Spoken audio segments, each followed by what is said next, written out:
জ্বলে উঠুন আপন শক্তিতে। রবি।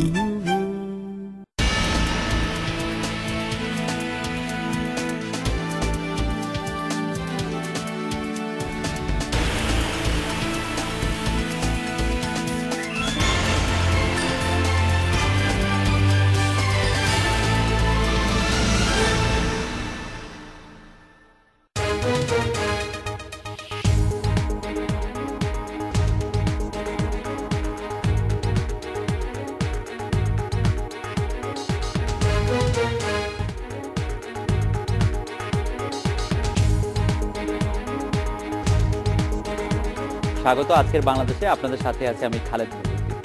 ডক্টর কামাল হোসেন দেশের প্রথম আইনমন্ত্রী। তার নেতৃত্বেই প্রণীত হয় স্বাধীন সার্বভৌম বাংলাদেশের সংবিধান। আইনজীবী হিসেবেও দেশে বিদেশে তার খ্যাতি অতুলনীয়। স্বাধীনতার আগেও পরে জড়িত ছিলেন আওয়ামী লীগের রাজনীতির সাথে, ছিলেন বঙ্গবন্ধুর ঘনিষ্ঠ, ছিলেন অন্তরঙ্গ। 1971 সালে বঙ্গবন্ধুর সাথে গ্রেফতার হয়ে তিনিও অন্তরীণ ছিলেন পশ্চিম পাকিস্তান কারাগারে। আইনমন্ত্রী ছাড়াও বঙ্গবন্ধু সরকারের পররাষ্ট্র ও খনিজ সম্পদ মন্ত্রণালয়েও দায়িত্ব পালন করেছেন তিনি। 1990 সালে আওয়ামী লীগ ছেড়ে বেরিয়ে যান ডক্টর কামাল হোসেন। গঠন করেন গণফোরাম নামে একটি রাজনৈতিক দল। এই দল নিয়ে নির্বাচনে সাফল্য না পেলেও রাজনীতি, বিচার বিভাগ, সংবিধান প্রভৃতি বিষয়ে বিশ্লেষক হিসেবে বরাবরই থাকছেন পাদপ্রদীপের আলোয়। আজকের বাংলাদেশে আমরা সমাজ, রাষ্ট্র, রাজনীতির অনেক বিষয় নিয়ে কথা বলবো তার সাথে। খুঁজবো কিছু প্রশ্নের উত্তর। স্বাধীনতার স্বপ্ন কতটা পূরণ হয়েছে গত 4 দশকে? রাষ্ট্র পরিচালনায় এখন কতটা গুরুত্ব পাচ্ছে সংবিধান? নির্দলীয় নিরপেক্ষ সরকারের অধীনে নির্বাচন প্রশ্নে রাজনৈতিক ঐক্যের সম্ভাবনা কতটুকু? বর্তমান রাজনীতিতে জনগণের অধিকার নিশ্চিত হচ্ছে কতটা? জানিয়ে রাখি, আজকের বাংলাদেশে আপনার মতামত প্রশ্ন পাঠাতে SMS করতে পারবেন। SMS পাঠানোর নিয়ম, AKBO লিখে স্পেস দিন, লিখুন আপনার নাম, স্পেস দিয়ে লিখুন আপনার মতামত প্রশ্নটি যে কোনো মোবাইল ফোন থেকে পাঠিয়ে দিন 16232 এই নম্বরে। এছাড়া ইমেল করতে পারবেন akbo@independent24.tv এই ঠিকানায়, লিখতে পারবেন ফেসবুক এবং টুইটারে।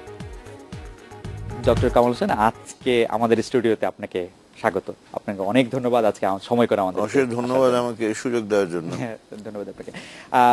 আজকে যে প্রশ্নটি আপনাকে প্রথমেই করতে চাই যে মানে বাংলাদেশে যে সংসদ আছে তার কার্যপ্রণালী বিধির 270 অনুচ্ছেদ অনুযায়ী বিচারাধীন কোনো বিষয়ে সংসদে কোনো রকম কোনো মন্তব্য, আলোচনা এরকম কোনো কিছু চলতে পারে না। কিন্তু আমরা দেখেছি যে এইসব বিষয়ে স্পিকার এবং সংসদ সদস্যদের কেউ কেউ আলোচনা করেছেন। 29 মে যদি আমরা প্রথম ঘটনাটা ধরি, আবার সংবিধানের যে 78(1) অনুচ্ছেদটি আছে সেটি লঙ্ঘন করে আবার সংসদের সেই আলোচনাটা নিয়ে মন্তব্য বা প্রকাশ্য আদালতে বক্তব্য দিয়েছেন একজন বিচারক। আজ আমরা দেখলাম যে সুপ্রিম জুডিশিয়াল কাউন্সিল গঠনের বিষয়টি থেকে প্রত্যাহার করার জন্য স্পিকার একটি বক্তব্য দিয়েছেন, অনেক কথা বলেছেন, রুলিং দিয়েছেন। এই বিষয়ে আপনার মতামত? আমি তো মনে করি স্পিকার একটা সুন্দর রুলিং দিয়েছেন। একটা কঠিন সমস্যার সৃষ্টি হয়েছিল যেখানে দুইটি সাংবিধানিক প্রতিষ্ঠান, গুরুত্বপূর্ণ প্রতিষ্ঠান, দুটোই বলা চলে সংবিধানের স্তম্ভ। একটা হলো সংসদ আর একটা হলো সর্বোচ্চ আদালত, সুপ্রিম কোর্ট। এবং এই দুটোর মধ্যে কোনো প্রাতিষ্ঠানিক বিরোধ হোক, এটা অনাকাঙ্ক্ষিত, কিন্তু হয়ে গেছিল। যেসব ঘটনাকে কেন্দ্র করে একটা সমস্যার সৃষ্টি হলো। উনি কিছু সময় নিলেন রুলিং দেওয়ার জন্য। আজকে অনেকেই অপেক্ষা করেছিল যে কি রুলিং দেন। তো আমি দেখেছি যে উনি সেই জিনিসটাকে গুরুত্ব দিয়েছেন যে এই দুইটি সংবিধানের যে স্তম্ভ, এই দুটার মধ্যে প্রাতিষ্ঠানিক বিরোধ যেন না বাড়ে। সেই কারণে উনি তার উদ্বেগ প্রকাশ করেছেন যে কোনো সুপ্রিম কোর্টের থেকে যে কোনো তার একজন সদস্য যে বক্তব্যগুলো রেখেছেন এ ব্যাপারে উনি উদ্বেগ প্রকাশ করেছেন। কিন্তু উনি বলেছেন এটা আমি ছেড়ে দিচ্ছি যে প্রধান বিচারপতি ওখানে এই ব্যাপারে বিবেচনা করবেন এবং কি এই ব্যাপারে করা দরকার সেটা বিবেচনা করে করবেন। অর্থাৎ এটা আমি বিশেষ করি এটা একটা সমাধান সেই সমস্যার, একটা জটিল সমস্যার সৃষ্টি হয়েছিল মুখামুখি যদি দুটা চলে আসে। কিন্তু সেই সমস্যা থেকে উনি একটা সমাধান দিয়েছেন আমাদেরকে, যেটা আমি মনে করি এটা সকলের কাছে গ্রহণযোগ্য হবে। স্যার, আপনাকে একটু জানিয়ে রাখি যে আমরা সরাসরি কিছু প্রশ্ন নিব যে আমাদের চট্টগ্রামের আবাসিক প্রধান জনাব মামুন আব্দুল্লাহ, রাজশাহীর প্রতিনিধি জনাব আহসান হাবিব অপু এবং খুলনার প্রতিনিধি সোহেল মাহমুদের কাছ থেকে। জনাব মামুন আব্দুল্লাহ, জনাব অপু এবং সোহেল মাহমুদ, আপনাদের তিনজনকেও স্বাগত। আপনারা নিশ্চয়ই শুনছেন ডক্টর হোসেন এখানে বলছেন এবং আপনাদের কোনো প্রশ্ন করার থাকলে আপনারা সরাসরি প্রশ্ন করতে পারবেন। স্বাগত আপনাদের আজকের অনুষ্ঠানে। ডক্টর হোসেন, আমি আপনাকে নিশ্চয়ই এটা মনে করিয়ে দেওয়ার প্রয়োজন নাই যে আপনি আমাদের সংবিধানের একজন অন্যতম প্রণেতা, প্রধান সংবিধান যারা এনাক্ট করেছেন তাদের মধ্যে আপনি একজন। আপনি একথা বলেছেন কয়েকদিন আগেই, যদি আপনাকে উদ্ধৃত করি, যে সংবিধান নিয়ে কথা বলে ফাঁসিতে ঝুলতেও রাজি আছেন আপনি। আমরা জানতে চাই যে তত্ত্বাবধায়ক সরকার ব্যবস্থাটি আপনার প্রণীত বা আপনাদের প্রণীত সংবিধানের সাথে সংগতিপূর্ণ কিনা। আর আরেকটুও জানতে চাইবো যে 1/11-এর সময় বা ওই সরকারের সময় যে আপনি বলেছিলেন যে তত্ত্বাবধায়ক সরকারের মেয়াদে 90 দিনের কোনো বাধ্যবাধকতা নেই, এটি সংবিধানের মূল যে স্পিরিট তার সঙ্গে সাংঘর্ষিক কিনা।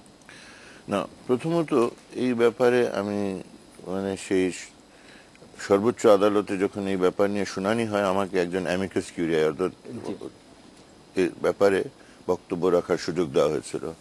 আমি এবং আমার সাথে বেশ কয়েকজন যারা সিনিয়র আইনজীবীরা এসেছিলেন।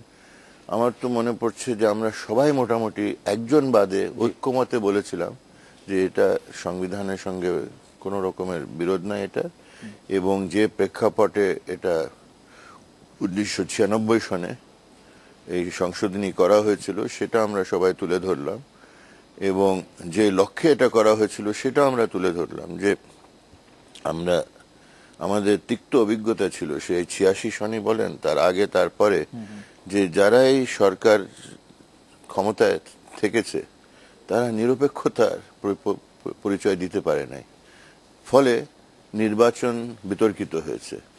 86 নির্বাচনে যেসব শব্দ সেখানে বেরিয়ে আসলো, মিডিয়া কু, ভোটারবিহীন নির্বাচন, প্রত্যাখ্যান করা নির্বাচনকে, সে সরকারের অধীন কোনো নির্বাচন হবে না, এটার উপরে আন্দোলন হলো 90 পর্যন্ত। 90-এ তখন তত্ত্বাবধায়ক না, একজন অস্থায়ী সরকার প্রধান বিচারপতিকে নিয়ে করা হলো, এবং 91 নির্বাচন তার অধীনে হলো, তার সেই সরকারের অধীনে হলো।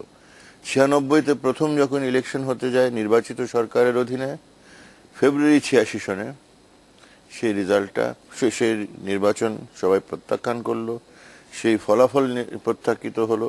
এবং শুধু তাই নয়, এর আগে কিছু ঘটনা ঘটলো যেটা এক শব্দে আপনি বুঝবেন, মাগুরা। মানে মাগুরা মানে নির্বাচন হলো না, গ্রহণযোগ্য হয়নি। সাধারণ নির্বাচন ফেব্রুয়ারি 96-তে একই ঘটনা। তারপরে মহা সংকট, যে এরপরে কি হবে। তখন বলা হলো যে না, একটা নির্দলীয় সরকারের অধীনে নিরপেক্ষ, যে নিরপেক্ষতা যার কাছ থেকে আশা করা যায় সেই ধরনের একটা সরকার আসুক, সেটা এসে আবার নতুন করে নির্বাচন করবে। এবং 96 এসে আবার নতুন করে নির্বাচন করা হলো। চিফ জাস্টিস হাবিবুর রহমান সাহেব, সাবেক চিফ জাস্টিস, উনি দায়িত্ব পালন করলেন নির্দলীয় একজন নিরপেক্ষ সরকার প্রধানের। এইভাবে 96 থেকে জিনিসটা চলতে লাগলো। আমাকে পরিষ্কার মনে আছে যে 2006-এ এই আন্দোলনে আমরা সবাই অংশগ্রহণ করেছি। একটা মোটামুটি ঐক্যবদ্ধ আন্দোলন, সে 14 দল আমরা তখন, এর মধ্যে আওয়ামী লীগও, আমরা 13 ছিলাম, আওয়ামী লীগ 14 হলো। সেখানে আমাদের দাবি ছিল প্রকৃত একটা নিরপেক্ষ ব্যক্তিকে দিয়ে তত্ত্বাবধায়ক সরকার গঠন না করলে নির্বাচন গ্রহণযোগ্য হবে না। ইয়াজউদ্দিন সাহেবকে করা হলো, ওনাকে গ্রহণযোগ্য মনে করা হলো না সঠিকভাবে, এবং দাবি উঠলো যে না, নির্দলীয় একজন নিরপেক্ষ লোককে দিয়ে করতে হবে। এই প্রেক্ষাপটে কিন্তু একটা অবস্থা সৃষ্টি হলো। কেন, তখন ছিল ইয়াজউদ্দিন সাহেব তত্ত্বাবধায়ক সরকারের প্রধান হিসাবে নিয়োগ করা হলো। যে ইলেকশন কমিশন ছিল তার গ্রহণযোগ্যতা মানে নিয়ে প্রশ্ন উঠেছিল। কেন, যে ভোটার লিস্ট যেটা তৈরি হয়েছিল এটা নিয়ে অনেক প্রশ্ন। সেই প্রশ্নগুলোকে নিয়ে আমরা কোর্টে গেছি। আমি ওখানে মেন পিটিশনটা নিয়ে গেলাম যে এই যেটা যে পদ্ধতিতে এটা করা হয়েছে এটা আইন পরিপন্থী, এবং এই লিস্ট দিয়ে একটা ইলেকশন এটা গ্রহণযোগ্য হবে না। এটা যে আমরা হাইকোর্টের রায় পেলাম, অ্যাপেলেট ডিভিশনের রায় পেলাম, এরপরে এই লিস্টটাকে বাতিল ঘোষণা করা হলো।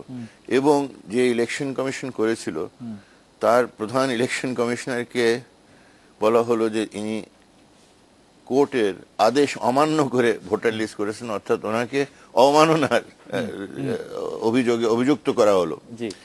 তো এইসব অবস্থার মধ্যে দেখা গেল যে ইলেকশন কমিশন গ্রহণযোগ্য না, ভোটার লিস্ট গ্রহণযোগ্য না, নির্দলীয় মানে তত্ত্বাবধায়ক সরকার প্রধান গ্রহণযোগ্য না। এই অবস্থার মধ্যে কিন্তু একটা অবস্থা ঘটলো যে হঠাৎ 11ই জানুয়ারি ইয়াজউদ্দিন সাহেব ঘোষণা দিলেন যে না, যেসব দাবি করা হচ্ছিল যে আমি নির্দলীয় নিরপেক্ষ সরকার প্রধান হতে পারি না, আমি মোটামুটি এটা মেনে নিয়ে পদত্যাগ করছি এবং আমি আরেকজন গ্রহণযোগ্য ব্যক্তিকে এখানে দায়িত্ব বুঝিয়ে দেব। এটা হলো। সঙ্গে সঙ্গে এটা বলা হলো যে 22শে জানুয়ারি যে নির্বাচন হতে যাচ্ছিল, যেটা তখনকার সরকারি দল 4 দলীয় জোট ঘোষণা করে বারবার বলছে যে না, সংবিধানে আছে 90 দিনের মধ্যে হতে হবে, 22 জানুয়ারি হতেই হবে। মানে কোরআন হাদিসের পরে 22 জানুয়ারি ইলেকশনটা মনে হয়ে গেল ফরজ। তো এই ব্যাপারে আমাকে ডাকা হলো, এই ফখরুদ্দিন যখন নিলেন দায়িত্ব, তো আমি একা যাইনি, আমি মাহমুদুল ইসলাম সাহেবকে সঙ্গে নিয়ে গেলাম, যিনি আওয়ামী লীগের অ্যাটর্নি জেনারেল ছিলেন। আমি বললাম দেখেন, আইনের বিষয়ে ডেকেছেন, চলেন আমরা দুইজনেই দেখেন, একমত হলে আমার জন্য মানে এটা সাহায্য করবে। তো আমাকে ওরা জিজ্ঞেস করলেন যে এখন কি করা, 90 দিনের মধ্যে ইলেকশন হলে তো এটা সকলেই আপনারা বলে দিয়েছেন গ্রহণযোগ্য না, সকল দল বলেছেন, তো এখন সকল দলবিহীন একটা নির্বাচন কি হতে পারে? হতে পারে না। তখন উপায়টা কি? তখন আমরা বললাম না, সংবিধানকে যদি মেনে সমুন্নত রেখে একটা সমাধান বার করতে হয়, সেটা হবে যে কিছু বেশি সময়, 90 দিন কে ওইভাবে একদম মাছি মারা ভাবে এটা ব্যাখ্যা না দিয়ে যে 90 দিন মানে নির্বাচনের জন্য, কিন্তু সেই নির্বাচন তো গ্রহণযোগ্য হতে হবে, নির্বাচন এর জন্য ভোটার লিস্ট সঠিক হতে হবে, নির্বাচন কমিশন সেভাবে মানুষের একটা আস্থাভাজন হতে হবে, এবং সেই শর্তগুলোকে মেনে ইলেকশন যত দ্রুত করা যায় সেটা করলে কিন্তু সংবিধানকে মোটামুটি মেনে অগ্রসর হওয়া সম্ভব। এই ব্যাপারে আমি মাহমুদ ইসলাম সাহেব একমত হয়ে আমরা এই মতামতটা দিলাম। এবং তারপরে কি হলো, ইউএনডিপির সাহায্য নিয়ে ভোটার লিস্টকে একদম নতুন করে করা হলো ছবি সহকারে, এবং আমি তো মনে করি সকলেই সেই কাজটাকে মোটামুটি স্বাগত জানিয়েছিল। এবং পরেও যেটা বললো যে ভোটার লিস্ট হয়েছে, এটা সকলের কাছে গ্রহণযোগ্য। এবং কি দেখা গেল যে 1 কোটি প্রায় 35 লক্ষ না কত ভোট ভুয়া বাদ দিতে হলো। এবং তারপরে যে ইলেকশন কমিশন দায়িত্ব নিলেন আমাদের শামসুল হুদা সাহেবের নেতৃত্বে, সেই ইলেকশন কমিশনকে মোটামুটি সবাই গ্রহণ করলো, অংশগ্রহণ করলো। ইয়েস, এটাতে সময় লাগলো ডিসেম্বর 2008 পর্যন্ত। আমরা একটা কথা বলেছিলাম, এই যখন বললাম যে যত দ্রুত করতে পারেন করেন, তবে একটা সময়সীমা নির্ধারণ করে দেন, যাতে এটাকে অনির্দিষ্টকালের জন্য এটাকে বিলম্বিত না করা হয়। তখনই বলেছেন হ্যাঁ, ডিসেম্বর 2008-এর মধ্যে অবশ্যই করতে হবে, এবং 29শে ডিসেম্বর হলো।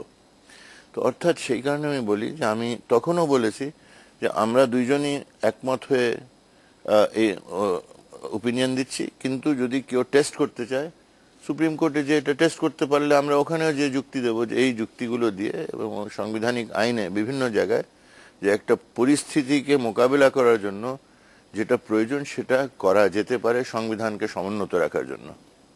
স্যার, আমাদের একটু জানতে ইচ্ছা করে যে ধরেন আপনারা যে সংবিধানটা প্রণয়ন করেছিলেন, সেই সংবিধানের মধ্যে তো জনগণের প্রতিনিধিত্বের কথা ছিল। তত্ত্বাবধায়ক সরকার যারা আছেন তারা জনগণের প্রতিনিধি নন। তো তাদের কাছে 2 বছর দেশটা শাসন করতে দেওয়া কতটা নিরাপদ বলে আপনি এই সময় মনে করেছিলেন? না, এটা তো দেওয়ার কথা ছিল না, একটা পরিস্থিতিকে মোকাবিলা করার কথা যখন আসে, এটা তো স্বেচ্ছায় কেউ যে বলে নাই যে না এদেরকে আমরা দায়িত্ব দিলাম। 96 সনে একই অবস্থা ছিল, 91 সনে একই অবস্থা ছিল। কেন দিতে হলো? যদি 86 ইলেকশন সম্পূর্ণভাবে গ্রহণযোগ্যতা হারিয়েছিল, এবং সবাই বলেছে যে না, যিনি আছেন এখন সরকার প্রধান, হ্যাঁ উনি নিজেকে নির্বাচিত মনে করেন, কিন্তু সেই নির্বাচন নিয়ে তো প্রশ্ন ছিল, 86 নির্বাচনগুলো। তো সেই অবস্থাকে মোকাবিলা করার জন্য বলা হলো আমরা তত্ত্বাবধায়ক সরকার চাই। এটা সকলেরই কাছে এই দাবি উঠেছিল, এবং সকলের কাছে গ্রহণযোগ্য সরকারকে দিয়ে ইলেকশন করানো 91-তে হলো।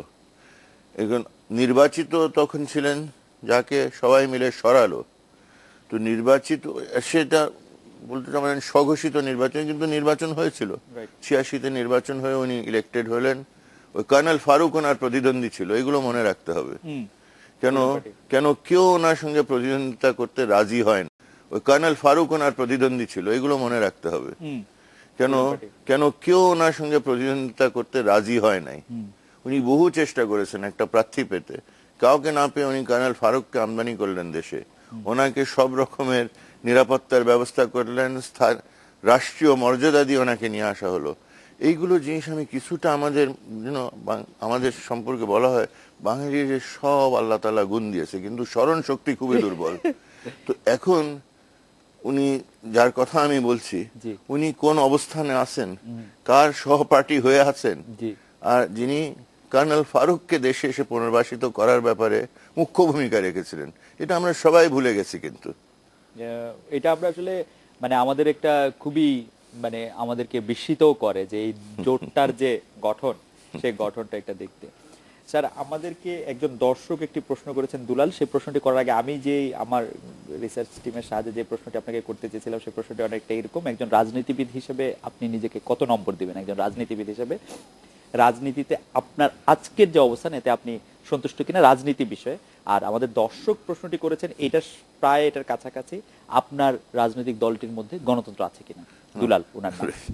এক নম্বর হলো যে আমার যদি এটা বুদ্ধিমান মানুষ হিসাবে, রাজনীতিবিদ না, বুদ্ধিমান মানুষ হয়, তো নিজের সম্পর্কে আমি নিজের কোনো মার্কসই দেব না।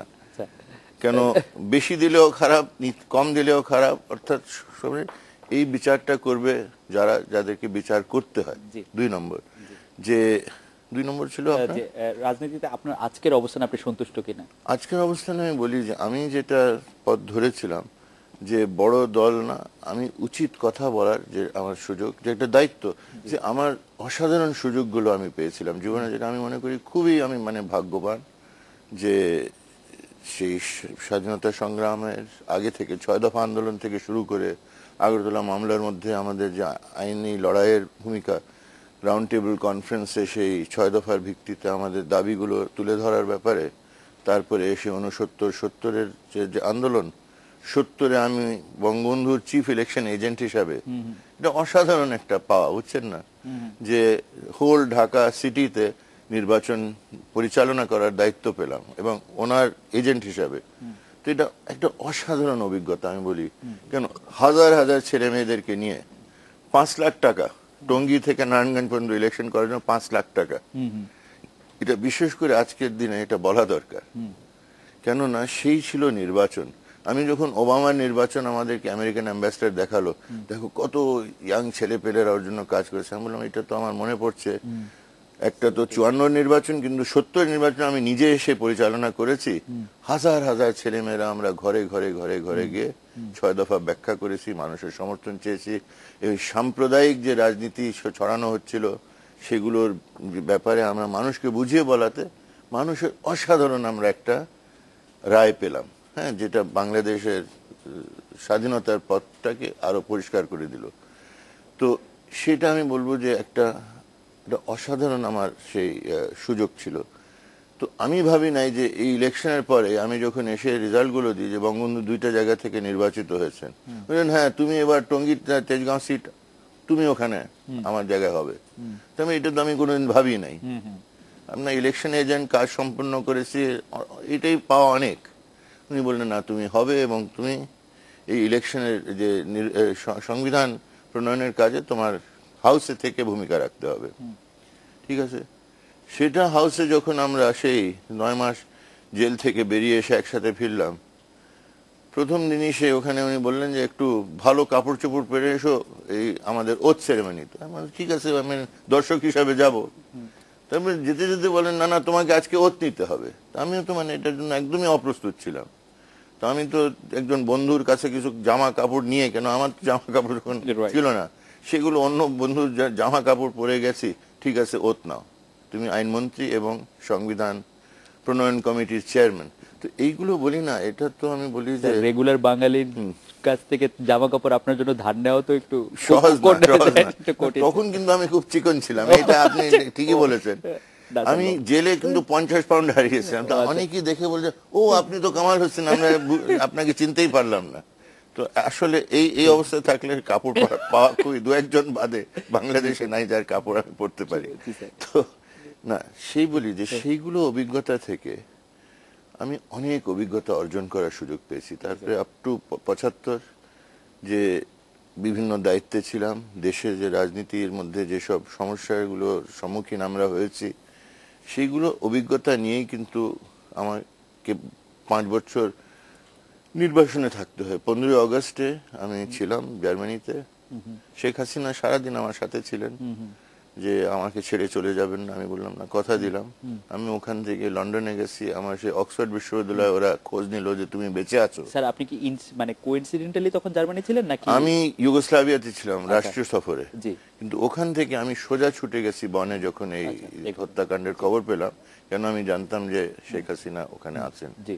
তো ওনার খোঁজ খবর নিয়ে উনি যখন বললেন যে না আমাকে ছেড়ে যাবেন না, আমি বললাম নিচে চলে যাবেন না। আমি বললাম আমি তো ওইভাবে যাওয়ার চিন্তাই করছি না। আমি লন্ডনে গিয়ে আমার সেই অক্সফোর্ড থেকে ওরা খবর নিল যে আপনি বেঁচে আছেন। আমি বললাম হ্যাঁ আল্লাহর রহমতে বেঁচে আছি। তো বললেন ঠিক আছে, তুমি এখানে এসে তোমার একটা ফেলোশিপ অ্যাভেল করতে পারো। তো সেখানে আমি ফিরে গিয়ে 16 অগস্ট আমার লাল পাসপোর্টটা জমা দিয়েছি, এবং সেই দিন থেকে আমি কোনোদিন 1 ঘন্টার জন্য কোনো লাল পাসপোর্ট চাইও নাই, পাইও নাই। আচ্ছা, বুঝছেন না? আমি এই কারণে বলছি যে রাজনীতিকে আমি কিভাবে দেখেছি যে একটা অসাধারণ সুযোগ ছিল কিছু কাজ করার, যে কাজ আমি মনে করি খুব মূল্যবান কাজ ছিল। সংবিধান প্রণয়ন করার কাজ, অন্য দেশের সঙ্গে আমাদের পররাষ্ট্র সম্পর্ক স্থাপন করা, নন অ্যালাইন্ড এবং জাতিসংঘে আমাদের সদস্যপদ লাভ করা, এগুলো কাজের কাজ ছিল। মঙ্গল বলেন এইসব কাজের জন্য তোমাকে দরকার। তো আমি চেষ্টা করেছি সেসব কাজ মানে আমার যথাসাধ্য চেষ্টা করেছি সঠিকভাবে পালন করতে। এই যে জ্বালানি মন্ত্রী করলেন, এটা আমি কোনো অপ্রস্তুত যে না না তুমি এটা করো, কেন এখানে এই ব্যাপারে আমাদের কোনো অভিজ্ঞতা নেই। আমি বিভিন্ন জায়গা থেকে দেখে আমরা যে চুক্তিগুলো করলাম এটা নানানভাবে এটা প্রশংসিত হয়েছে। তো এগুলো করে টোরে কিন্তু আমার মানে সে কাজ শেষ। আমি 5 বছর বাইরে থেকেছি। দেশে যখন ফিরেছি তখন দেখি যে না, আমাদের যে আঘাত পেয়েছিল আমাদের জাতীয় পর্যায়ে, যে আমাদের গণতন্ত্র আঘাতপ্রাপ্ত, সংবিধান আঘাতপ্রাপ্ত, দল আঘাতপ্রাপ্ত। এই দল লক্ষ লক্ষ মানুষ জীবন দিয়ে এটাকে সেই 48 সন থেকে এটাকে গড়েছিল। আমিও সেই দলে সেই 70 থেকে 69 থেকে শুরু করে 70-এর নির্বাচনের মধ্যে দিয়ে সক্রিয়ভাবে একটা অংশগ্রহণের অসাধারণ সুযোগ আমার হয়েছিল। তো আমি এই দলকে মনে করেছি একটা বট গাছ, সারা জাতির জন্য একটা বট গাছ। কেন এটা কোনো একজন ব্যক্তির না, কোনো একজন গোষ্ঠীর না, এটা সকলেরই। সকল গ্রামে এর একটা শিকড় আছে, সকল গ্রামের মানুষ এটাকে ধরে বড় দলে পরিণত হয়েছে। তো আমাকে লন্ডনে তারা প্রেস কনফারেন্সে জিজ্ঞেস করে 15 আগস্ট হয়ে গেল, 3রা নভেম্বর হয়ে গেল, এখন তো আর নাই, এই দল তো শেষ, মাথা কেটে দেওয়া হয়েছে, গর্দন কেটে দেওয়া হয়েছে, এরপরে কি আছে? তো আমি একটা অন্ধবিশ্বাসের ভিত্তিতে বলেছি না, এই দলের শিকড় প্রত্যেক গ্রামে আছে। কেন, যারা গঠন করেছিলেন তারা জীবন উৎসর্গ করেছিলেন জনগণের ক্ষমতায়নের জন্য। তারা সেই 50-এর দশক থেকে ভাষা আন্দোলন, 54-তে যে যুক্তফ্রন্টের যে অসাধারণ সফলতা, সেই সংগঠনের বলেই হয়েছিল যে তখনকার মুসলিম লীগকে যেভাবে পরাজিত করা হলো জনগণের শক্তি দিয়ে। আর ছাত্র সমাজ, তরুণ সমাজের ঐতিহাসিক, আমাকে সেদিন বলছিল এই আরব স্প্রিং তোমাদের বাংলাদেশে হতে পারে। আমি বললাম না না, আমাদের তো হয়েছে 50-এর দশকে আরব স্প্রিং, তারপরে হয়েছে আমাদের 69-70-এ, তারপরে হয়েছে আমাদের 80-এর দশকে। আমাদের 3-4টা আরব স্প্রিং আমরা দেখিয়ে দিয়েছি অলরেডি সফলভাবে। অর্থাৎ আমাদের জন্য এটা নতুন কোনো জিনিস না, বরঞ্চ ওইসব দেশে বলবো যে ঢাকা স্প্রিং অথবা বাংলাদেশ স্প্রিং ঘটছে। স্যার, আপনাকে একটি প্রশ্ন করতে চাচ্ছেন আমাদের চট্টগ্রামের আবাসিক প্রধান মামুন আব্দুল্লাহ। যেন মামুন আব্দুল্লাহ, আপনি এতক্ষণ শুনছিলেন ডক্টর হোসেনকে, আপনার প্রশ্নটি করুন।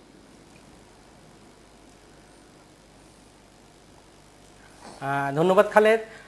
ডক্টর কামাল হোসেন স্যারের কাছে আমার একটা প্রশ্ন, আমার নয়, চট্টগ্রামের বিভিন্ন স্তরের মানুষের সঙ্গে আমি কথা বলার পর ওনারা বলেছেন যে আমাদের কিছু বলার আছে, আমাদের হয়ে আপনি ডক্টর কামাল হোসেন স্যারের কাছে এই প্রশ্নগুলো জানতে চাইবেন। তার মধ্যে আমার ছোট্ট দুটি প্রশ্ন। একটা প্রশ্ন হচ্ছে, আজকে আমাদের দেশে ৭১-এর যুদ্ধাপরাধীদের বিচার চলছে। আমরা জানি ডক্টর কামাল হোসেন স্যার আফগানিস্তানে মানবাধিকার সহ বিভিন্ন দেশের, আন্তর্জাতিক অনেক দেশের মানবাধিকার বিষয়ক অনেকগুলো কমিটির সাথে সম্পৃক্ত ছিলেন এবং ওনার একটা ভালো ভূমিকা রেখেছেন। আমাদের দেশে যে আজকে যুদ্ধাপরাধীদের বিচার হচ্ছে, এই বিচার প্রক্রিয়ার সাথে ডক্টর কামাল হোসেন স্যারকে সম্পৃক্ত হোক, সেটা দেশের মানুষের প্রত্যাশা। উনি এটা সরকার চায়নি, সেটা এক কথা, কিন্তু উনি নিজের থেকে কেন সম্পৃক্ত হননি? এক। দ্বিতীয় প্রশ্ন হচ্ছে, আজকে তত্ত্বাবধায়ক সরকার নাকি দলীয় সরকারের অধীনে নির্বাচন হবে, সেই বিষয়টা নিয়ে পুরো জাতির মধ্যে একটা বিভ্রান্তি, একটি দ্বিধাদ্বন্দ্ব কাজ করছে, পুরো জাতি বিভক্ত হতে চলেছে। এর মধ্যে আমরা দেখতে পাচ্ছি ডক্টর কামাল হোসেন স্যার একটা পক্ষ নিয়েছেন যে উনি তত্ত্বাবধায়ক সরকারের পক্ষে নির্বাচন হোক, সেটা চাচ্ছেন। তো আমার প্রশ্ন হলো যে ওনার আশঙ্কা কোথায়? তত্ত্বাবধায়ক সরকারের অধীনে যদি নির্বাচন হয়, কিভাবে বিপর্যয় হতে পারে অথবা মানুষের অধিকার কিভাবে লঙ্ঘিত হতে পারে বলে উনি মনে করছেন? ধন্যবাদ ডক্টর হোসেন। না, খুবই ভালো। যুদ্ধ অপরাধীদের বিচারের ব্যাপারে আমি তো ৭২-এ যেদিন থেকে আইনমন্ত্রী হলাম, আমার প্রাথমিক একটা কাজ ছিল এই ব্যাপারে যে সকলের সাক্ষী কে কে হতে পারে, কি কি ঘটেছে, সেই তথ্যগুলো সংগ্রহ করা। আমরা অ্যাপয়েন্টমেন্ট দিয়েছিলাম তখন সিরাজুল হক সাহেব এবং সুবিতা রঞ্জন পাল, এদেরকে অ্যাডভোকেট জেনারেলের মর্যাদা দিয়ে নিয়োগ করা হলো।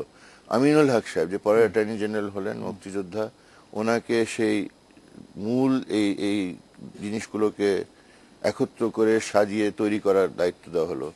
৭৩ আইন যেটাতে বিচার এখন হচ্ছে, সেটা আমাদের তখনকার ড্রাফট করা, আমিও সেখানে একটা সক্রিয়ভাবে ভূমিকা রেখেছি। আন্তর্জাতিক বিশেষজ্ঞদেরকে ঢাকায় আনা হয়েছে, সেখানে এইগুলো নিয়ে আলোচনা করা হয়েছে। ইটালিতে একটা বড় আন্তর্জাতিক সম্মেলনে আমরা যে এই খসড়া আইনটা একটা ফুল সেশন ব্যাখ্যা করে সকলের কাছে এটা গ্রহণযোগ্য, এটা সেখানে করে আমরা নিয়ে এসেছি। ৭৪-৭৫-এর মধ্যে আমরা ইভেন কোর্টরুম সেট আপ করেছিলাম, মাপযোগ করতে হয় কি ধরনের কোর্টরুম হতে হয় ইত্যাদি করে, কিন্তু ৭৫ ঘটে গেল। ৭৫-এর থেকে জিনিসটা ঝুলছে। এইবার যখন হলো, আমরা তখনও যখন বলা হলো যে এই ব্যাপারে কিছু মন্তব্য আমরা লিখিত, আমি, রুকনুদ্দিন মাহমুদ, আমিরুল ইসলাম, আমরা লিখিতভাবে আমরা এই আইনগুলো ব্যাপারে যেসব বাইরে থেকে মন্তব্য হচ্ছিল সে ব্যাপারে আমরা মতামত দিয়েছি এবং এটাও বলেছি যে হ্যাঁ, যারা যারা যখনই প্রয়োজন হয় বলবেন, আমরা আছি। কিন্তু এটা তো আপনার বুঝতে হবে যে গায়ে পড়ে তো মানুষ যে বলতে পারেন যে আমি, দেশের জনগণ অনেক কিছুই চাচ্ছে। আপনি বলেন না জনগণ চায় আমাকে সম্পৃক্ত হতে, আমি গর্ববোধ করছি যে আপনি যদি সত্যি জনগণের মতামতটা আমাকে দিচ্ছেন, আমি গর্ববোধ করছি। কিন্তু জনগণ অনেক কিছু চায়, কিন্তু এটা তো তাদের, ওখানে আইনজীবী হিসাবে ভূমিকা রাখতে তো জনগণ চাইলে হয় না, এখানে সরকারের একটা চাওয়া এবং সিদ্ধান্তর ব্যাপার আছে। আমি আপনাকে বলতে পারি যে আমরা তিনজনের মধ্যে সবাই আমরা বলেছি যে এটা আমরা অ্যাভেলেবল, এবং আমাদের মধ্যে একজন বিশেষ করে বলেছেন যে আমি এই ব্যাপারে অভিজ্ঞ, উনিও আমার সাথে সে ৭২ থেকে কাজ করে অভিজ্ঞ, কিন্তু বলা হচ্ছে না, ওনাকে ক্লিয়ারেন্স দেওয়া হচ্ছে না। তো অ্যাটলিস্ট আমাকে এই কথাটা শুনতে হয় না। তো এই জনগণ চাচ্ছে, খুব ভালো কথা, কিন্তু অন্যখান থেকে ক্লিয়ারেন্স দেওয়া হয় না, এটা জনগণকে বোধহয় আমাকে বলার সময় এসছে। এটা গেল এই বিষয়টা। আর নির্দলীয় নিরপেক্ষ তত্ত্বাবধায়ক, নির্দলীয় নিরপেক্ষ, এটা আপনি বলেন যে এটা ব্যাপারে বিভাজন আমি মনে করি না। আমি মনে করি না এই কারণে যে এটা ঐক্যমতে ৯১-তে এসেছিল, ঐক্যমতে ৯৬ এসেছিল, ঐক্যমতে ২০০৮-এর নির্বাচনের জন্য দাবি করা হয়েছিল বলে ৪ দলীয় সরকারকে আমরা বাধ্য করেছিলাম এটা মানতে। এটা কোনো ওরা মানতে চান নাই, কিন্তু এটা যে জাতীয় ঐক্যমত ছিল, এটা তো ২০০৮-এর যে নির্বাচনের ফলাফল সেটাই প্রমাণ করে যে যারা এর বিরোধিতা করেছিলেন তাকে জনগণ প্রত্যাখ্যান করলো। অর্থাৎ বিভক্ত যদি হয়ে থাকে, যারা তত্ত্বাবধায়ক সরকার চায় না, তাদের বিরুদ্ধে ২০০৮-এর রায় হয়েছে। এখন কি ঘটেছে ২০০৮ থেকে ২০১২-র মধ্যে, এটা আপনারা পর্যালোচনা করেন, নিরপেক্ষভাবে পর্যালোচনা করেন। হ্যাঁ, আমি আমার সেইগুলো বলি যে জনগণ, আমি বলি না জনমত যাচাই করেন না, আমার সাথে রাস্তায় হাঁটেন, আপনি চিটাগংয়ে আছেন, আমি আপনার সাথে রাস্তায় হাঁটতে রাজি আছি, আপনি গ্রামে হাঁটতে চান, আপনার সঙ্গে আমি হাঁটতে রাজি আছি।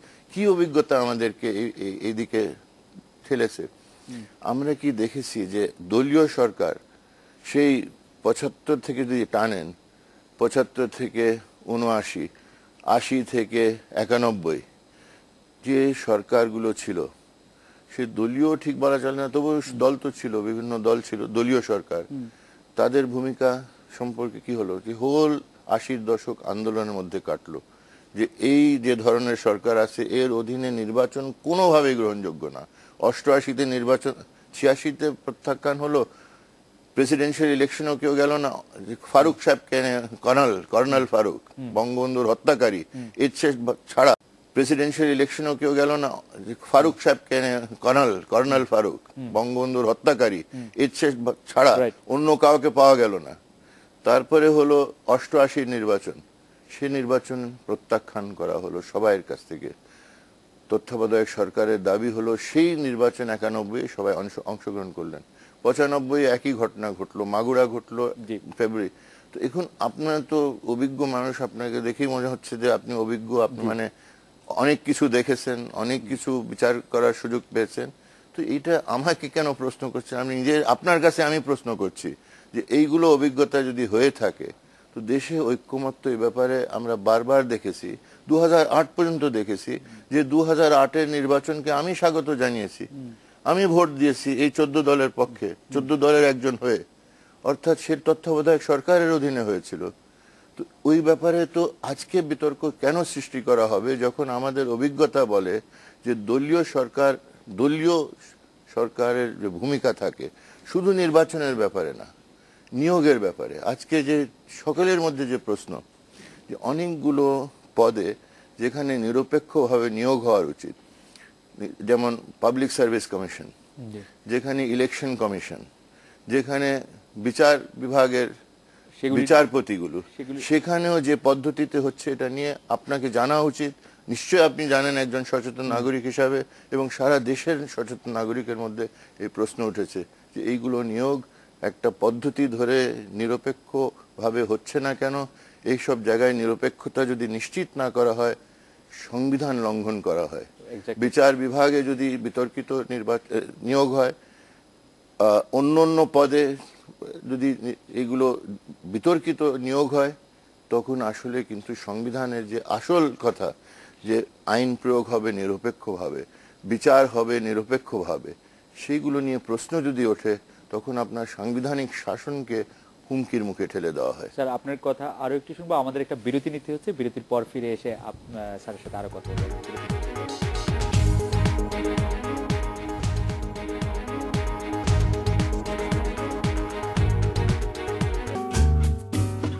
এয়ারটেল আড্ডা প্যাকেজে 30 সেকেন্ড পালস,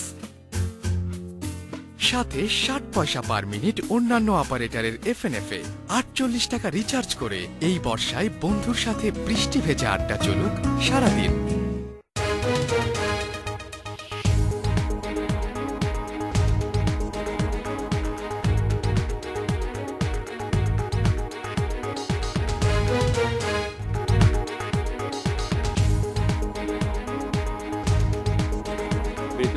আজকের বাংলাদেশে জনাব হোসেনের কাছে জানতে চাইবো যে উত্তরাধিকারের রাজনীতি বা দলীয় শীর্ষ পর্যায়ে বংশের পরিচয়ে বড় হওয়ার বা শীর্ষে জায়গায় যাওয়ার বিপক্ষে আপনি সবসময় একটা অবস্থান নেন, বলেন যে মানে গণতান্ত্রিক ব্যাপারটাই সবার আগে আসা উচিত। কিন্তু আমরা একটা জিনিস দেখেছি 1921 সালে বর্তমান প্রধানমন্ত্রী শেখ হাসিনাকে দেশে ফিরিয়ে আনার ব্যাপারে আপনি সবচেয়ে জোরালো যারা ভূমিকা রেখেছেন তার মধ্যে আপনি অন্যতম। এই বিষয়টিকে কিভাবে? এটা বোধহয় আমাকে খুব বেশি কৃতিত্ব দেওয়া হবে, মানে বিশেষ করে আমি মনে করি আমি অবশ্যই ভূমিকা রেখেছি। আমি বললাম যে 15ই আগস্ট আমি ওনার সঙ্গে কাটিয়েছি, ওনাকে যে প্রতিশ্রুতি দিয়েছিলাম, উনি বললেন না আমাকে আপনি ছেড়ে চলে যাবেন না। আমি বললাম না, আমি তো বাইরে থাকবো কিছুদিন, আর যখন যাওয়ার সময় হবে বিশ্বাস করো যে আমি আমার চেষ্টা হবে সসম্মানে যেন ফিরে যেতে পারো। তো এই কথা আমি রাখতে পেরেছি, কেন এখানে ফিরে এসে আমাদের দলের মধ্যে আলোচনা হলো যে ওনার আমার সঙ্গে কথা হয়েছে, উনি আসার জন্য আগ্রহী। তো একটা সুযোগ যদি হয় ওনাকে আমার অবশ্যই সেইভাবে আনার ব্যবস্থা করি। তখন আমাদের কাউন্সিল হতে যাচ্ছিল, তখন এরকম প্রস্তাব কেউ দিল, যদিও প্রস্তাব অন্যভাবে হয়ে গেছিল যে সেক্রেটারি প্রেসিডেন্ট, শেষ মুহূর্তে কেউ একটা সাজেশন আসলো যে আমরা যেহেতু 12 জনের প্রেসিডিয়াম বানিয়েছি, শেখ হাসিনা যদি এসে উনি এটা চেয়ারম্যানের একটা জায়গায় ওনাকে বসানো হয়, সে বঙ্গবন্ধুর মানে সে প্রতীক হিসাবে, তো এটা বিশেষ করে এই প্রস্তাবটা দেওয়া হলো যিনি প্রেসিডেন্ট, সবার কাছে অলরেডি তার সিদ্ধান্ত হয়ে গেছিল, বেগম তাজউদ্দিন। তো ওনার কাছে যখন এই প্রস্তাবটা দেওয়া হলো, আমি বলবো যে এটা খুবই প্রশংসনীয়। উনি 1 মিনিটও দেরি করলেন না, বললেন আলহামদুলিল্লাহ আসুক, আমি প্রস্তাব দিচ্ছি। এবং উনি দাঁড়িয়ে প্রস্তাব দিলেন যে শেখ হাসিনাকে আমরা চেয়ারম্যান পদে নিয়ে আসি। এই সিদ্ধান্ত সর্বসম্মতিক্রমে কাউন্সিলে হলো। তো সেই কারণে বলছি যে আমার ব্যক্তিগতভাবে এভাবে কোনো কৃতিত্ব দাবি করার কারণ নাই, কেন আমি ফিরে সেই কনস্টিটিউশনকে মানে নতুন করে সাজানোর ব্যাপারে ভূমিকা রেখেছি, যে একজন প্রেসিডেন্ট না 12 জনের প্রেসিডিয়াম, এটা করার পরে 12 জনকে সেখানের মধ্যে রাখা হলো এবং ওর মধ্যে একটা জায়গা হলো যে চেয়ারম্যান প্রেসিডিয়াম হিসেবে আসলে উনি আসতে পারেন। তো এইভাবে আমার হয়তো একটা ভূমিকা এই প্রক্রিয়ার মধ্যে ছিল। কিন্তু অনেকেই এগুলো যেটা বেশি বলে যে আমার মানে ব্যক্তিগত এখানে কিছু ভূমিকা ওইভাবে ছিল, সেটা বোধহয় বেশি বলা হয়। স্যার, আমরা আরেকটি বিষয় আপনাকে খুব সোচ্চার দেখতে পাই, সেটা হচ্ছে বিচার বিভাগের স্বাধীনতা, বিচার বিভাগের মর্যাদা, সেটা রক্ষায় স্যার আপনি বরাবরই একটি বড় এবং দৃঢ় অবস্থান নেন। কিন্তু স্যার আমরা এর উল্টোটাও স্যার আপনার কাছ থেকে দেখি, যে যেমন আমরা ডক্টর ইউনূসের মামলা আমরা দেখেছি যে আপনি আদালতে বলেছেন, বাইরে বলেছেন যে আপনার 52 বছরের প্র্যাকটিসে আপনি এরকম রায় কখনো দেখেন নাই। আপনি আরো কিছু রায়ের ক্ষেত্রে আমরা সাফার কথা বলতে পারি, সাফা যে মামলাটি করেছিল 8টি পড়েছে, সেই ক্ষেত্রে আপনি এরকম ভুয়া মামলা করতে বলেছেন। 8 জন বিচারককে যখন কনফার্ম করা হলো না তখনও আপনি এরকম বলেছেন। স্যার এই যে বারবার আপনাকে এগুলি বলতে হচ্ছে বা আপনি বলছেন, এটা কি স্যার আপনার বিচার বিভাগের প্রতি আস্থাহীনতার স্মারক নাকি? না, আমার ব্যক্তিগত ব্যাপার না, আমি চেষ্টা করি, অ্যাটলিস্ট আমার সৎ চেষ্টা হয় যে আমি মানে যেটা এইসব বিষয়ে প্রতিষ্ঠান সাংবিধানিক প্রতিষ্ঠান সম্পর্কে যেগুলো মন্তব্য করি, এটা মোটামুটি আমাদের যারা সবাই আছেন পেশায় জীবী সহকর্মী সকলেই সমমনা যারা আছি, আমাদের যে মন্তব্য সেটা অ্যাটলিস্ট আমিও চেষ্টা করি তুলে ধরতে। অর্থাৎ এই যে বিচার বিভাগের স্বাধীনতার উপরে আমরা সবসময় গুরুত্ব দিয়ে এসেছি। সংবিধান করার ব্যাপারে আমরা বিশেষ বিশেষ বিধানগুলো অন্তর্ভুক্ত করেছিলাম, যে জজ নিয়োগের ব্যাপারে চিফ জাস্টিসের মতামত নেওয়া, এবং সবচেয়ে যেটা মানে জিনিস ছিল পৃথকীকরণ, বিচার বিভাগকে নির্বাহী বিভাগ থেকে একদম মানে সর্বোচ্চ আদালত থেকে নিয়ে ম্যাজিস্ট্রেট কোর্ট পর্যন্ত পৃথক করে দেওয়া। 116 অনুচ্ছেদে আমরা করেছিলাম যে নিয়োগ পদোন্নতি নিচের নিম্ন আদালতে সবকিছু কিন্তু করবে সর্বোচ্চ আদালত। তো এইগুলো পরে 75-এর পরে সংবিধানের চেঞ্জগুলো হতে হতে হতে এটা অনেকটা বিঘ্নিত হয়েছিল, কিন্তু আমরা এই দাবিগুলো করে এসেছি। সবচেয়ে তো আঘাত লেগেছিল 1980-র দশকে এসে, হ্যাঁ, যখন বলা হলো যে হাইকোর্টকে বিকেন্দ্রীকরণ করার নামে 6 টুকরা করে দেওয়া হলো, যে 30 না 40টা জজকে ভাগ করে করে 6টা জায়গায় 3 জন 4 জন করে পাঠিয়ে দেওয়া হলো। অর্থাৎ এত বড় হাইকোর্ট বিল্ডিং এর মধ্যে 3 জন 4 জন বসতেন, আর যশোর, বরিশাল, সিলেট, রংপুর, কুমিল্লা এইসব জায়গা ছড়িয়ে গেল আর কি। তো সেই তো খুবই একটা ভয়াবহ একটা অবস্থা গেল। কেন বিকেন্দ্রীকরণের অবস্থা আমি যেতে সেসব দেখেছি, যে ফ্যামিলি প্ল্যানিং ক্লিনিকে বসিয়ে দেওয়া হয়েছে হাইকোর্ট বেঞ্চ সিলেটে। আমি যে ওখানে বলেছি যে ভাই একটু কনস্টিটিউশনের জজ সাহেবকে, তো বেঞ্চ ক্লার্ক খুব লজ্জা পেয়েছে যে না এখানে তো আমাদের কনস্টিটিউশনও নাই। তো আমি ওখানে কনস্টিটিউশন দিয়ে আসলাম। রংপুরে গেছি, এইসব মশা মারতেছেন বসে বসে ডাক বাংলোতে, ওখানে সার্কিট হাউসে ওনাদের থাকার ব্যবস্থা নাই। তো এই অবস্থা আমি দেখেছি কিভাবে একটা হাইকোর্টকে প্রায় ধ্বংস করে দেওয়ার উদ্যোগ নেওয়া হয়েছিল। এটা বলে যে যিনি এগুলো করলেন উনি বলেছিলেন যে আইনজীবীরা সবাই হলো ভালচার, এই কালো পোশাক যারা পরে এটা ভালচারের মতো কালো, এবং 12 জন আইনজীবীকে জেলে দেওয়া হলো। ইশতিয়াক আহমদ, শায়খুনকার মাহবুবউদ্দিন, সিরাজুল হক, শওকত আলী খান। আমি প্রথম পর্যায়ে গেনি, আমি পরে আমাকে নিয়েছে। ওই 12 জনের মধ্যে ছিলেন সে প্রেসিডেন্ট, সাবেক প্রেসিডেন্ট বারের। এই ব্যাপারে কিন্তু বারের ঐক্য গড়ে উঠল, সবাই কোর্ট প্রত্যাখ্যান করলো যে এরা নিঃস্বার্থে এদের মুক্তি না দিলে আমরা কোর্টে কাজ বন্ধ করে দেব। তারা 15 দিনের মধ্যে মুক্ত হলেন। শুরু হলো আমাদের আন্দোলন যে এই বিচার বিভাগকে আমরা চাই আবার যেভাবে ছিল সংবিধান অনুযায়ী সেটা করতে হবে। 250 লয়াররা জেলে গেল, ইশতিয়াক সাহেব 2 বার জেলে গেলেন, শামসুল হক চৌধুরী 3 বার জেলে গেলেন, শওকত আলী খান, আমরা এরা সব অ্যাটলিস্ট একবার ওই পিরিয়ডে গেছি আর কি। গিয়ে শেষ পর্যন্ত আমাদেরকে আইনি লড়াই করতে হলো। সেই অ্যাপেলেট ডিভিশনে আমরা আইনি লড়াই করে রায় পেলাম যে না, এটা অসাংবিধানিক হয়েছিল। এই বিকেন্দ্রীকরণ করার নামে এইভাবে হাইকোর্টকে একদম টুকরা টুকরা করে দেওয়া, সবাই বুঝতে পারলো যে হাইকোর্ট এখন তো প্রায় 100 জজ নিয়ে আছে। তো ও যখন 4 জন জজ নিয়ে এত বড় একটা হাইকোর্ট বিল্ডিং এ আসলে মানে হোল জিনিসটাকে ধ্বংস করে দেওয়ার সামিল এটা ছিল। তো সেই কারণে বলি যে এটা আমার ব্যক্তিগত মোটেই ছিল না। এই যে এতগুলো লোক, 250 লোক জেলে গেল, সবাই মানে আমার নেতৃস্থানীয় যারা ছিলেন আইনজীবীরা সবাই জেলে গেলেন। তো এই মূল্য দিয়ে আমরা এই প্রতিষ্ঠানকে গড়েছি। এখন 150 বছর হয়েছে এই হাইকোর্টে। কেন 1862 সনে কলকাতা হাইকোর্ট হলো। কলকাতা হাইকোর্টের একটা ভালো অংশ রেকর্ড এনে ঢাকা হাইকোর্ট হলো 47 সনের। সেই ঢাকা হাইকোর্টকে জায়গায় তো আমরা সুপ্রিম কোর্ট করেছি, অর্থাৎ 150 বছরের একটা প্রতিষ্ঠান। সেই কারণে এর প্রতি আমাদের সকলের একটা জায়গায় তো আমরা সুপ্রিম কোর্ট করেছি, অর্থাৎ 150 বছরের একটা প্রতিষ্ঠান। সেই কারণে এর প্রতি আমাদের সকলের একটা আস্থা আছে, শ্রদ্ধা আছে, এবং এই প্রতিষ্ঠানকে বাঁচিয়ে রাখা, আমাদের সংবিধানকে সমুন্নত রাখার সবচেয়ে বড় একটা আমাদের প্রতিষ্ঠান। সেই কারণে আমরা সবাই সবসময় বলি যে সতর্ক থাকো। এর নিয়োগ, পদোন্নতি এইগুলোর ব্যাপারে সবসময় বলা, মানে বিধান আছে সংবিধানে যে একটা আইন করে করা উচিত।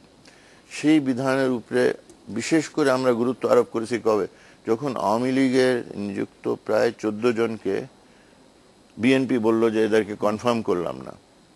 আমরা আইনি লড়াই, আমরা প্রতিবাদ তো করেছি, আমরা আইনি লড়াই শুরু করলাম। আমি সেই কেসটা পরিচালনা করেছি এবং 2008-এর মধ্যে আমরা অর্ডার পেলাম পুনর্বহাল করার ব্যাপারে, যে হ্যাঁ এদেরকে এইভাবে ঢালাওভাবে কনফার্ম না করা, পদচ্যুত করা, এটা অসাংবিধানিক কাজ হচ্ছে। কিন্তু সেই রায়ে, যে রায়ে এই রায়টা হলো, সেই রায়ের মধ্যে বলা হলো যে ভবিষ্যতে নিয়োগ, পদোন্নতি, কনফার্মেশন এসবের জন্য একটা আইন করা দরকার। আইনে যোগ্যতা, মেধা, রেপুটেশন এগুলো সবকে স্বচ্ছভাবে সেখানে এটা রিটেন অর্ডারের মধ্যে এগুলো করা হবে, যাতে সবাই দেখতে পারে যে কিভাবে এটা হয়েছে। আমি মানে যে উদ্বেগ প্রকাশ করছি এখন, যে এই আইন এখনো পাশ করা হয়নি, 1 নম্বর। 2 নম্বর, যে হারে যেভাবে যে পদ্ধতিতে নিয়োগগুলো হচ্ছে, এটা আমরা ভালোভাবে যদি এটা জানানো হয়, পার্লামেন্টকেও জানানো হয় যে কি পদ্ধতিতে এটা হচ্ছে, কিভাবে মেধা, যোগ্যতা এগুলো যাচাই হচ্ছে। এইগুলো তো না হলে নানান প্রশ্ন মানুষের মধ্যে যাচ্ছে যে কিভাবে হচ্ছে, এবং এই বিচার বিভাগ নিয়ে প্রশ্ন রাষ্ট্রের জন্য একটা খুবই ভয়ঙ্কর একটা। স্যার, আপনার সঙ্গে একটু কথা বলতে চাচ্ছেন খুলনা থেকে আমাদের খুলনা প্রতিনিধি জনাব সোহেল মাহমুদ। জনাব সোহেল মাহমুদ, আপনি আপনার প্রশ্নটি করুন খুব সংক্ষেপে। ধন্যবাদ খালেদ। আমি খুলনাতে বেশ কিছু মানুষের সঙ্গে কথা বলেছিলাম, তো সবার কাছে ভিন্ন ভিন্ন প্রশ্ন ছিল। তো স্যারের কাছে আমি একটি প্রশ্নই করব। উনি যেটা বলেছিলেন 1/11-এর পরে উনি একটি মন্তব্য করেছিলেন যে রাষ্ট্র লাইনচ্যুত হয়েছিল এবং সেনা সরকার সেটিকে আবার লাইনে ফিরিয়ে এনেছে। তো বর্তমান প্রেক্ষাপটে উনি কি মনে করেন যে রাষ্ট্র আবার লাইনচ্যুত হতে পারে? খালেদ, আপনাকে ধন্যবাদ সোহেল মাহমুদ। আপনি বোধহয় প্রশ্নের উত্তর অনেকটাই দিয়েছেন, তবু আমরা যদি একটু সংক্ষেপে এটি শুনি যে আপনি রাষ্ট্র লাইনচ্যুত হয়েছিলেন সে সময় একবার বলেছিলেন, এখনো কি রাষ্ট্র লাইনচ্যুত হতে পারে বা লাইনচ্যুত হয়েছে কিনা সেটি? না, এখন তো আমরা সেভাবে মোটেই সেভাবে বলবো না, যে এখনো তো সংবিধান আছে, সাংবিধানিক শাসন চলছে। সেই কারণে আমরা বারবার বলছি যে আমাদেরকে সতর্ক থাকতে হয়, যে আমরা সংবিধানকে সব ব্যাপারে মেনে আমাদের যে দায়িত্ব পালন করি। প্রত্যেকটি যে রাষ্ট্রীয় অঙ্গ আছে সেটাকে আমরা সবসময় স্মরণ করে দিচ্ছি যে সংবিধানকে মেনে কাজ করা দরকার। এই যে বললাম যে যেভাবে নিয়োগগুলো হওয়া উচিত, এইগুলো ব্যাপারে যে উদ্বেগ এটা প্রকাশ করা হচ্ছে। ইলেকশন কমিশন নিয়োগ করার সময় যে বিদায়ী ইলেকশন কমিশনাররা, তারা একটা খসড়া আইন করে দিয়েছিলেন। কেন ওখানেও আছে যে আইন করে এর পদ্ধতি স্থির করা উচিত, তারা আইন করে দিয়েছেন। আমি ওনাদের কাছ থেকে বিল নিয়ে আমি প্রেসিডেন্ট সাহেবকে দিলাম। দেখেন, যারা বিদেশী তাদের প্রতি তো আপনারা সবাই আমরা আস্থা রেখেছি, ওরা এই প্রস্তাবগুলো দিয়েছেন। এটা বিবেচনা করে এরকম একটা আইন করেন, না হলে ওর কাছাকাছি একটা আইন করেন, কিন্তু কোনো আইন করা হলো না। বিচার বিভাগের ব্যাপারে আমরা যে রায়ের বলে 10 জন আওয়ামী লীগের নিযুক্ত জজ সাহেবদেরকে ফিরে পেলাম 2008-এ।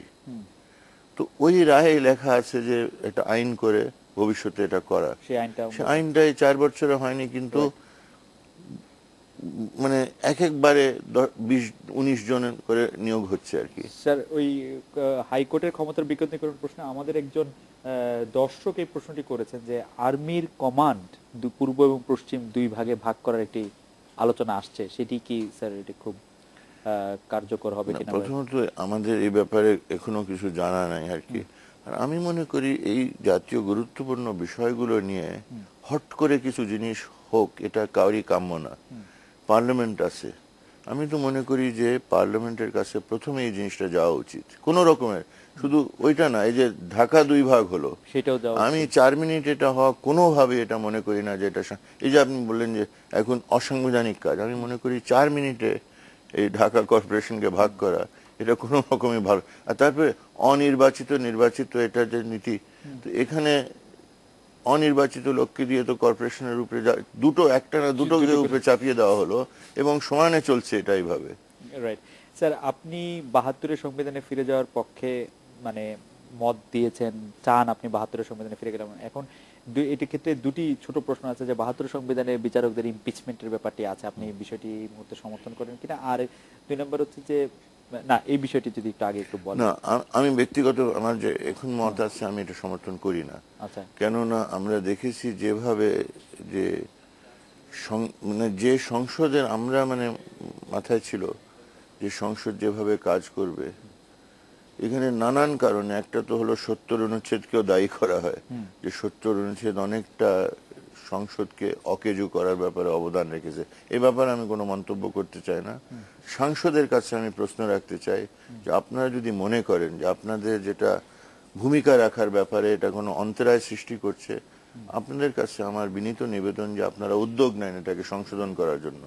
কিন্তু মূল জিনিস হলো আপনারা জনগণের, আমারও প্রতিনিধি আছেন সংসদে, তো আমি আশা করব যে আমি যাকে ভোট দিয়েছি সে সবসময় সক্রিয়ভাবে আমাদের প্রতিনিধিত্ব করতে পারবেন।